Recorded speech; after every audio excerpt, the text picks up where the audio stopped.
Hay un famoso proverbio que dice: el que no conoce la historia está condenado a repetirla. Ahora es claro que Santayana, el hombre al que se le achaca este proverbio, no tenía una buena opinión del pasado, de ahí sus palabras.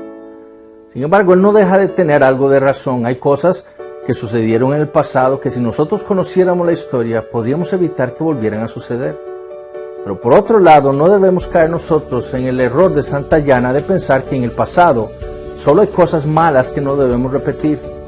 La historia también contiene muchísimas cosas buenas que son de gran utilidad para las vidas de aquellos que la conozcan.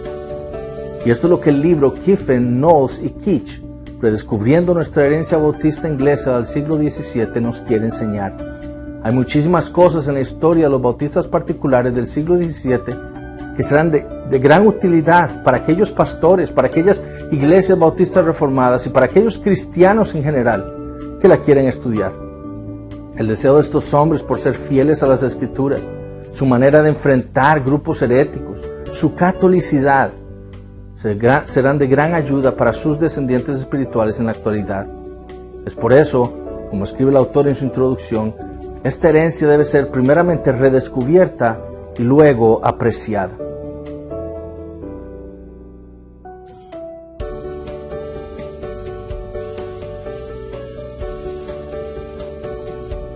Michael Haykin, el autor de este magnífico libro, nació en Inglaterra, de padres irlandeses y kurdos, y actualmente es profesor de Historia de la Iglesia y también profesor de Espiritualidad Bíblica en el Seminario Teológico Bautista del Sur en Louisville, Kentucky. Además, dirige este famoso centro de estudios bautistas Andrew Fuller. Él tiene una licenciatura en Filosofía de la Universidad de Toronto, tiene una maestría en Religión del Colegio Wycliffe de la Universidad de Toronto y también tiene un doctorado en Teología en Historia de la Iglesia de la misma universidad. Es autor de un buen número de libros, principalmente libros históricos, en los cuales ha tratado controversias importantes del pasado. Tiene biografías de hombres como John Sutcliffe, Jonathan Edwards, Andrew Fuller, y también tiene libros sobre los padres de la iglesia. Kiffen, Knowles y Keach está dividido en 9 capítulos. En los primeros 2 capítulos, Haykin trata el tema de los orígenes bautistas, especialmente enfocándose en el verdadero origen de los bautistas particulares. Él detalla en estos primeros 2 capítulos las 3 posiciones que existen sobre los orígenes de los bautistas calvinistas, como él les llama. Primero, refuta el supuesto origen sucesionista de los bautistas particulares, un entendimiento muy popular entre los bautistas de Latinoamérica. Segundo, refuta el supuesto origen anabautista, y lo hace demostrando cómo tanto la teología de este movimiento como su forma de bautismo eran muy diferentes a la de los bautistas particulares del siglo XVII.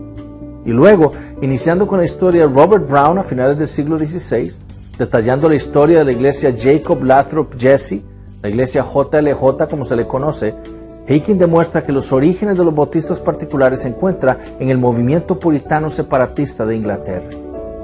No hay en español un tratado sobre la historia de nuestros antepasados bautistas como la que se nos ofrece en este libro, mis hermanos. El autor deja claro que fue el deseo de algunos de estos puritanos de ser lo más fieles a las Escrituras, lo que los llevó no solo a dejar la iglesia de Inglaterra, sino también a adoptar una eclesiología congregacionalista y también a adoptar el bautismo de creyentes por inmersión. Conocer entonces la historia de los bautistas particulares nos ayudará a nosotros a entender ese espíritu que también debe gobernar nuestras vidas y nuestras iglesias el día de hoy. Ese espíritu de querer ser siempre lo más fieles a la palabra de Dios. En el capítulo 3, el autor detalla la historia de la primera confesión bautista de Londres, que fue publicada en 1644. Haykin describe las razones por las cuales los bautistas particulares se sintieron obligados a redactar una confesión de fe, entre ellas esas acusaciones que estaban recibiendo de parte de otros puritanos, de que ellos eran anabautistas, arminianos y hasta indecentes. Trata también con el contenido de la primera confesión, la cual Haykin demuestra era completamente calvinista.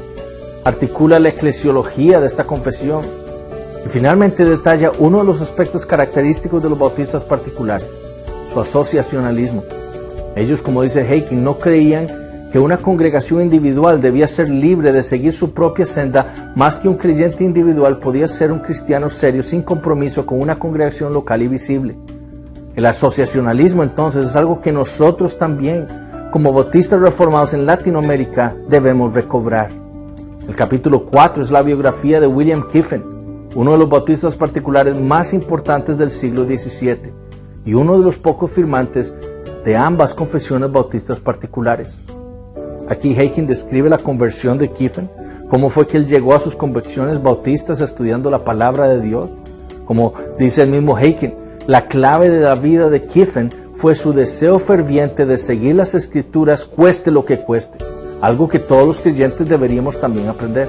Al final del capítulo, el autor detalla una de las controversias más importantes de Kiffen, el asunto de la comunión cerrada, una controversia que tuvo con hombres como Juan Bunyan. Sin embargo, a pesar de defender lo que Kiffen creía era bíblico, Haykin muestra ese espíritu de Kiffen, el mismo espíritu de la confesión de Londres de 1689, de no querer rechazar a otras iglesias o a otros creyentes con convicciones distintas a las de Kiffen. Cada iglesia debía tener, como determinó la Asamblea de 1689, la libertad de seguir su propio juicio en lo que tenía que ver con la comunión abierta o cerrada.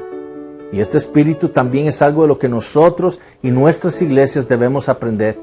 El espíritu de unidad debe prevalecer en nuestros días sobre el espíritu sectario. El capítulo 5 detalla la vida de otro de los bautistas particulares más importantes, Hansard Knowles. Haykin detalla su controversia con el movimiento de los buscadores y cómo él buscó centrar todos sus argumentos en Cristo. Los buscadores querían enfatizar los dones espirituales, pero Knowles decía, Cristo es más valioso que cualquiera de sus dones. En el capítulo 6, Haykin describe un ejemplo en la vida de los bautistas particulares que describe muy bien lo convencidos que ellos estaban de que el bautismo por inmersión era la manera que Dios había ordenado en su palabra. Haykin describe lo que sucedió con un hombre llamado Francis Langdon, un antiguo miembro del Parlamento inglés que había llegado a creer el Evangelio en su vejez y que ahora deseaba ser bautizado por inmersión. Cuando Abraham Cheer, un pastor bautista particular, lo llegó a visitar con otros de sus pastores, lo vieron demasiado enfermo y debilitado. Sin embargo, Langdon quería ser bautizado por inmersión. El problema es que era invierno y se dice que hasta escarcha había en el suelo.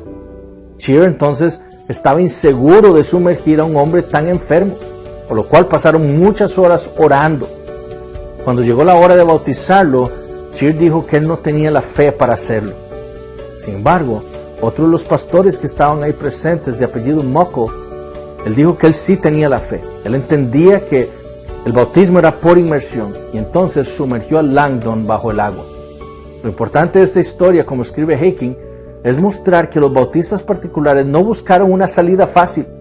Ellos no buscaron una manera alternativa de bautizar a este hombre, por más enfermo que estuviera. Para ellos la Biblia ordenaba que los creyentes debían ser sumergidos. Ese era el único significado del término bautismo y por lo tanto, si Dios era el que había mandado esto, entonces eso era lo que ellos debían practicar.